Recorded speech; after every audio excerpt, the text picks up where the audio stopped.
ಇರಲಿ, ಅಡ್ಡ ಬರಬಾರ್ದು. ತೆಗಿತಾ ಇದ್ದೀನಿ. ಒಂದು 2 ಸೆಕೆಂಡ್.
ಅಮೃತ್ ಭಾರತ್ ರೈಲು ನಿಲ್ದಾಣ ಯೋಜನೆಯಡಿ ಮರು ಅಭಿವೃದ್ಧಿಪಡಿಸುತ್ತಿರುವ ತುಮಕೂರು ರೈಲ್ವೆ ನಿಲ್ದಾಣದ ಕಾಮಗಾರಿಯ ಪ್ರಗತಿಯನ್ನ ಕೇಂದ್ರ ರೈಲ್ವೆ ರಾಜ್ಯ ಸಚಿವ ವಿ ಸೋಮಣ್ಣ ವೀಕ್ಷಣೆ ಮಾಡಿದ್ರು. ಬರೋಬ್ಬರಿ 90 ಕೋಟಿ ರೂಪಾಯಿಗಳ ಅನುದಾನದಲ್ಲಿ ತುಮಕೂರು ರೈಲ್ವೆ ನಿಲ್ದಾಣವನ್ನ ಸುಕ್ಷೇತ್ರ ಶ್ರೀ ಸಿದ್ಧಗಂಗಾ ಮಠದ ಥೀಮ್ ಆಧಾರಿತ ವಿನ್ಯಾಸದಲ್ಲಿ ಮರು ಅಭಿವೃದ್ಧಿಗೊಳಿಸಲಾಗುತ್ತಿದೆ. ಈ ಯೋಜನೆಯಡಿ ಬಹುಮಹಡಿ ಕಟ್ಟಡ, ಸುಸಜ್ಜಿತ ವಾಹನ ನಿಲುಗಡೆ ಹಾಗೂ ಪ್ರತ್ಯೇಕ ಆಗಮನ ನಿರ್ಗಮನ ದ್ವಾರಗಳನ್ನ ನಿರ್ಮಿಸಲಾಗುತ್ತಿದೆ.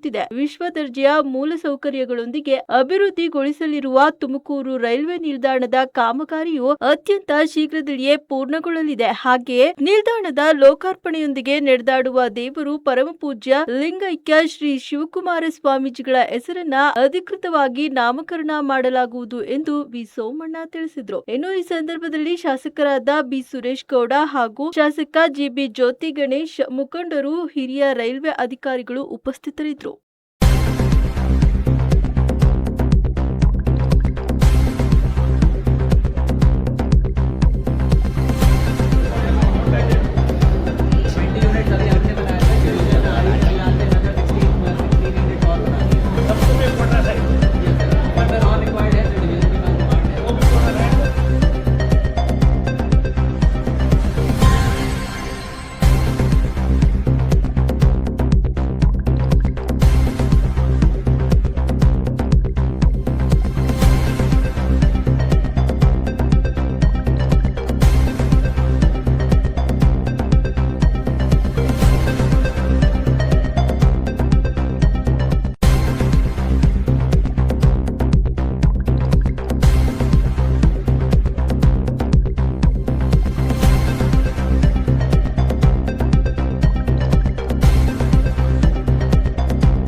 ಮಾಡಿದ್ರು. ಈಗಾಗಲೇ ಅದನ್ನು 600 ಮಾಡಿದ್ದಾರೆ, ಅದನ್ನು 1500 ಮಾಡಿ ಅಂತ ಹೇಳಿ ಅಲ್ಲಿ ಇನ್ನೊಂದು ನಮ್ದು RLDದು ಜಾಗ ಇದೆ, ಲೆವೆಲ್ ಕಾರ್ ಪಾರ್ಕಿಂಗ್ ಮಾಡಿ ಅಂತ ಹೇಳಿದ್ದೀನಿ. ಅದು ಕೂಡ ಒಂದು ಹಂತಕ್ಕೆ ಬಂದಿದೆ. ಅದಲ್ದಿರ ನಮ್ಗೆ ಇವತ್ತು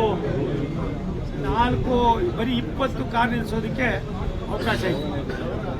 ಅದನ್ನು ಕನಿಷ್ಠ ಇನ್ನೊಂದು 3 ಆದರೂ ನಿಲ್ಲಿಸದೆ ಹೋದರೆ ಇಲ್ಲಿ ಬಂದು ನಿಲ್ಲಿಸಿ ಮತ್ತೆ ಬೆಂಗಳೂರಿಗೆ ಹೋಗೋದು, ಬೇರೆ ಬೇರೆ ಕಡೆ ಹೋಗೋದು, सिटी जाने का ಎಲ್ಲ इसलिए RLD का क्या लाभ है, लैंड करके कितने हमें 2 व्हीलर्स हुआ था, कितने 4 व्हीलर्स हुआ था ಚೆಕ್ ನೀವು ಮಾಡಿ ಅದನ್ನು ಕೂಡ ಕೊಡಿ ಅಂತ ಹೇಳಿದ್ದೀನಿ.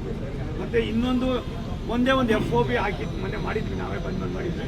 ಇನ್ನೂ ಒಂದು FOBನ ಮಾಡಿ ಜನ ಓಡಾಡೋಕ್ಕೆ ಮಾಡೋಕ್ಕೆ ಮಾಡೋಕ್ಕೆ ಇದಾಗಬೇಕಾಯ್ತದೆ. ಇದಾದಮೇಲೆ ನಮ್ಮದು 3 ಮತ್ತು 4ನೇ ಲೈನು ಸುಮಾರು 3400 ಕೋಟಿ ಮೇಲ್ಪಟ್ಟು ಎಲ್ಲ ಕಾರಣರು ನಮ್ಮ ಸುತ್ತೋರಿಸಿದ್ದಾರೆ. ಮತ್ತು ಎಲ್ಲ ಅಧಿಕಾರಿಗಳು ಈಗಾಗಲೇ ದೆಹಲಿಗೆ ಬಂದಿದೆ, 2 ಸಭೆಗಳಾಗಿದೆ, DPR ರೆಡಿ ಆಗ್ತಾ ಇದೆ, ಅದನ್ನು ಸ್ಯಾಂಕ್ಷನ್ ಮಾಡಿ ಕೆಲಸ ಶುರು ಮಾಡಬೇಕಾಗಿದೆ. ಸರವೇಗದಲ್ಲಿ ಬೆಂಗಳೂರಿಗೆ ಹೊಂದಿಕೊಂಡಂಗೆ ಯಾವುದಾದ್ರೂ ಒಂದು ನಗರ ಬೆಳವಣಿಗೆಗೆ ಅವಕಾಶ ಇರ್ತಕ್ಕಂಥದ್ದು ಅದು ತುಮಕೂರು. ಆ ನಗರದ ಸರ್ವಾಂಗೀಣ ಅಭಿವೃದ್ಧಿಗೆ ನಾವು ರೈಲ್ವೆ ಮತ್ತು ಹೈವೇ ಎರಡೂ ಕೂಡ ಒತ್ತನ್ನು ಕೊಡಬೇಕು ಅಂತ ದೃಷ್ಟಿಯಿಂದ ನಾವು ಇವತ್ತು ಇದಕ್ಕೆ ಆದ್ಯತೆಯನ್ನು ಕೊಡ್ತಾ ಇದ್ದೀವಿ. ಓವರಾಲ್ ಪ್ರಾಜೆಕ್ಟ್ ಮತ್ತೆ ಸುಮಾರು ಹೊಸಗೆಲ್ಲ ಪೂಜೆ ಮಾಡಿ ಶುರು ಮಾಡಿದ್ದೀವಿ. ಮುಂದಿನ ವರ್ಷ ಮೇ ಅಥವಾ ಜೂನ್ನಲ್ಲಿ ಉದ್ಘಾಟನೆ ಮಾಡಬೇಕು ಅಂತ ತೀರ್ಮಾನ ಮಾಡಿ ಇಲ್ಲಿ ಕೆಲವು ಸವಲತ್ತುಗಳು, ಕೆಲವು ಕಡೆ ಇನ್ನೊಂದಷ್ಟು ಕೆಲಸ ಕಾರ್ಯಗಳು ಸೇರಿರಲಿಲ್ಲ. ಕಾಂಪೌಂಡು ನನಗೆ ಒಂದು 5-6 ದಿನಕ್ಕೆ 4-5 ಬರ್ತಾ ಇರ್ತಾರೆ. ಅವರು ಕಾಂಪೌಂಡ್ ಹತ್ತೋದು, ಕೆಳಗಡೆ ಇಳಿಯೋದು, ಮತ್ತೆ ಎತ್ತೋದು, ಅವಾಗ ಟ್ರೈನ್ಗಳು ಬಂದು ಏನಾದಾಗ ಇಲ್ಲೇ ಹೋಗೋದು ಎಲ್ಲ ಆಗಿ ಅನಾಹುತಗಳಾಗ್ತವೆ ಅನ್ನೋ ದೃಷ್ಟಿಯಿಂದ ಇದನ್ನು 12 ಅಡಿ ಬೇಕಂತೂ ಬೇರ್ಪಟ್ಟು ಹೆಚ್ಚು ಯಾವ ರೀತಿ ಸೇಫ್ಟಿ ಮಾಡಿ